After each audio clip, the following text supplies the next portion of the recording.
Assalamualaikum warahmatullahi wabarakatuh. Halo semuanya, bagaimana kabar kalian? Semoga kalian dalam keadaan sehat walafiat, tidak suatu kurang apapun, dan masih dalam keadaan masih dilindungi oleh Allah Subhanahu wa Ta'ala. Itu adalah harapan kita semua.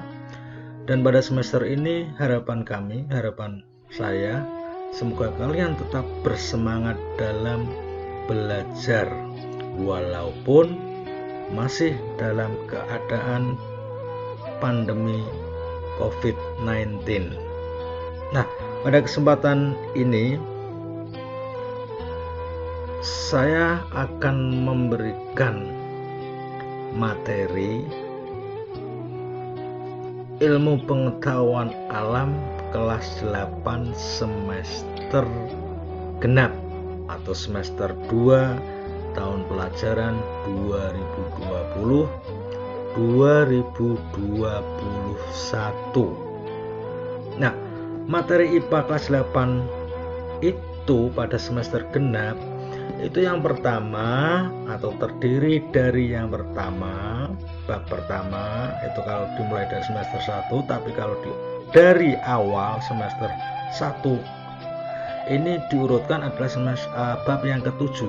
Ini adalah merupakan tekanan zat dan penerapannya dalam kehidupan sehari-hari. Nah, tekanan zat itu yang pertama yang akan sub pokok bahasanya. Itu terdiri dari tekanan zat padat, kemudian ada tekanan zat cair, dan tekanan gas. Ini tekanannya itu ada zat padat, zat cair, dan yang terakhir adalah tekanan gas. Kemudian yang kedua dalam tekanan ini adalah aplikasi atau penerapan konsep tekanan zat dalam makhluk hidup. Yang pertama itu adalah aplikasinya pada pengangkutan air dan nutrisi tumbuhan. Bagaimana cara air dan nutrisi itu dari akar bisa masuk atau bisa sampai ke daun. Kemudian yang kedua adalah tekanan darah pada sistem peredaran darah manusia. Kemudian yang terakhir adalah tekanan gas pada proses pernafasan manusia. Nah, ini adalah bab yang pertama.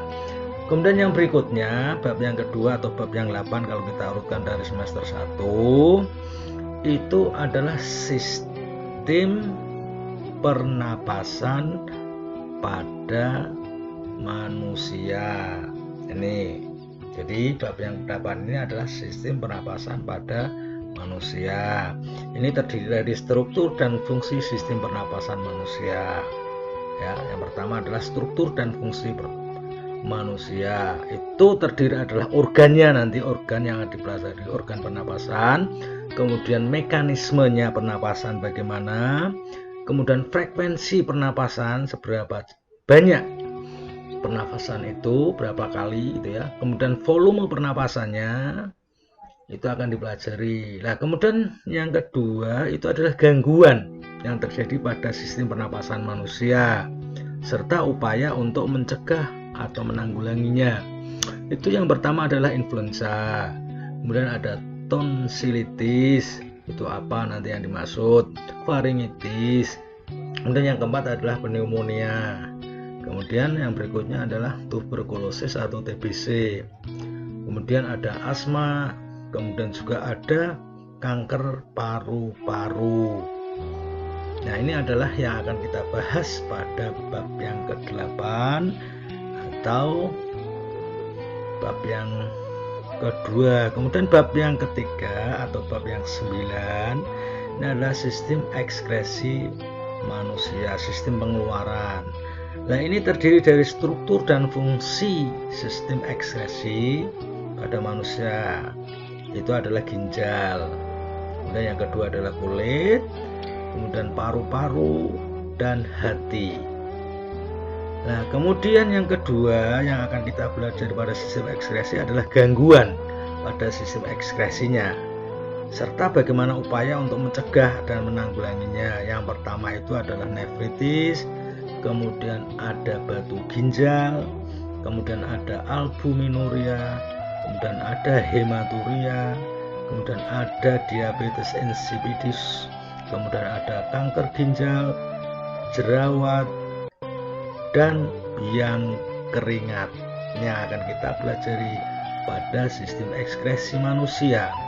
Kemudian bab berikutnya adalah yang akan kita pelajari getaran dan gelombang dalam kehidupan sehari-hari. Yang pertama yang akan kita pelajari adalah getaran, gelombang, dan bunyi. Getaran itu apa? Gelombang bedanya dengan gelombang apa? Kemudian yang terakhir adalah bunyi. Itu nanti. Kemudian bab getaran itu yang kedua, mekanisme mendengar pada manusia dan hewan. Nanti akan dipelajari bagaimana mekanisme pendengaran manusia dan bagaimana pendengaran pada hewan. Kemudian yang ketiga, aplikasi getaran dan gelombang dalam teknologi.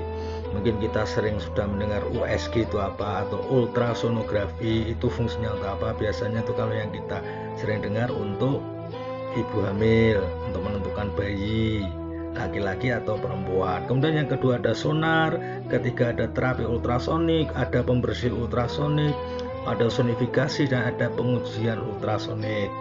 Bab berikutnya adalah cahaya dan alat optik. Nah, ini akan mempelajari sifat cahaya dan proses pembentukan bayangan, karena cahaya itu akan membentuk bayangan kalau mengenai benda.